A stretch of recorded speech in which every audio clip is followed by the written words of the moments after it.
Yes, sir. Mpola Remy, Precious Remy, mukyala mukulu amanyikidwa nga Precious Remy ne Diana Nabatanzi. Finally, basobodde okuba nti bakwatagana obumulumulu bwe balina n'oboolyawo okuba nti beewalana babitadde ebbali. Precious Remy yagenze ku Instagram ye nawishinga mukyala munne amazaalibwa amalungi era nga Diana Nabatanzi essanyu lyabadde limutta. Yasanyuse nnyo n'agamba thank you mommy, thank you sweetheart, thank you everything, my everything, because you mean a lot to me.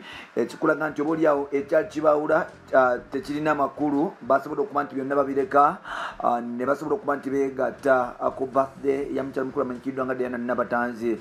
Tuli mu mwezi gwa Ramadhan. Oboolyawo Remy asobola okuba nti asonyiwa Diana ne Diana nasobola okuba nti asonyiwa Remy era ng'ekintu kyageze mu maaso n'okuba nti kikwajja mpola mpola. Bano nno ababiri bajja bakuziza amazaalibwa bonna era nga bingi ebyayogeddwa mpola mpola nga bwe tugenda okuba nti tulikutuusaako. Tukwaniriza ku mukutu gwaffe omuganzi okumanyikiddwa nga Uganda Mukamoli amanya n'eddoboozi bamutantambi Jimson Rich Boy Maxudi Junior.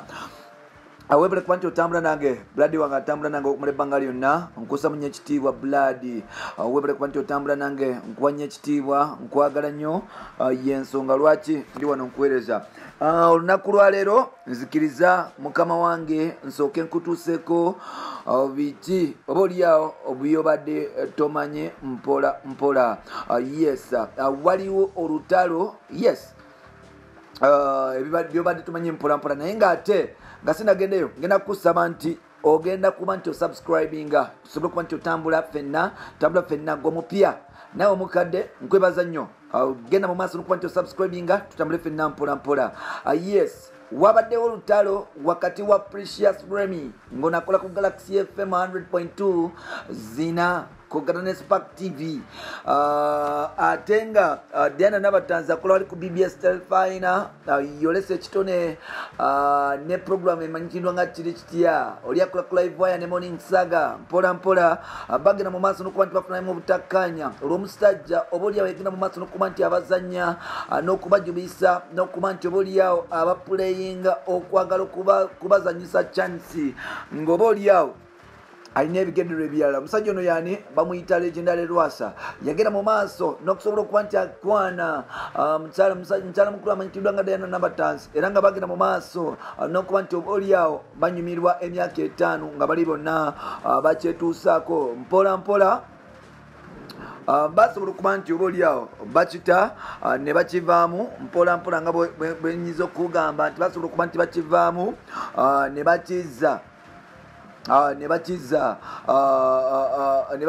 ewa Angel yagenda mu maaso n'okuba nti akwana n'okwefunira n'okutwala n'okwanjula musajja mukulu amanyikiddwa nga Lwasa. Oba neno olutalo lwagenda mu maaso n'okuba nti oboolyawo lukwajja era nga lwagenda mu maaso n'okuba nti oboolyawo yes lugenda mu maaso beevuma era waaliwo n'amawulire agatandika okuba nti gatambula nga Remy bwe yagenda mu maaso n'okuba nti aloga mukyala mukulu amanyikiddwa nga Diana Nabatanzi oboolyawo omumiro okusobola okuba nti tegukola. Wano nno eddoboozi ya Remy yagenda mu maaso ya Diana yagenda mu maaso n'okuba nti lifa era nga bwe baabuuza Remy wali ku Morning Saga kasambatuko omusajja mukulu amanyikiddwa nga Timone Narebo nti what happened to your co-wife kyekyamutuukako. Remy avayo n'agamba nti bazannyira ku bantu abava e Masaka oyo nno yawedde ekyatandikiriza abantu okusuusuubya oboolyawo nti Remy yali alina kyamanyi. Ebyo byonna byawedde wetwogera sisitimu zakyuse mpola mpola. Remy yasobodde okuba nti atendinga n'okuba nti ayagaliza mukyala mukulu amanyikiddwa nga yes mukyala mukulu amanyikiddwa nga Diana Nabatanzi amazaalibwa amalungi wali ku Instagram era nga Diana yayogedde ebigambo bino weebale nnyo mukwano weebalire nnyo ddala kuba nti onfuddeko weebale nnyo okuba nti obubaka obutuusa bambi nkwagala nnyo mukwano gwange sister wange yes kimama kyange Remy era nga nkwagaliza nawe ebirungi byereere nsuubira anytime tujja kufuna akaseera tukwatagane tunyumyemu ng'abooluganda oboolyawo tusobole okuba nti tubako tekituukako byebyo bamaze ne bakijjawo mpola mpola era nga kyawedde mpola mpola olutalo lwawedde. Mwebale kuba nti mutambula naffe ebbanga lyonna mwebale kuba nti mutambula naffe okumala ebbanga lyonna era nga tubagala nnyo. Bampita Ntambi Jimson Rich Boy Maxudi Junior webale nnyo webalire ddala. Bye bye for now.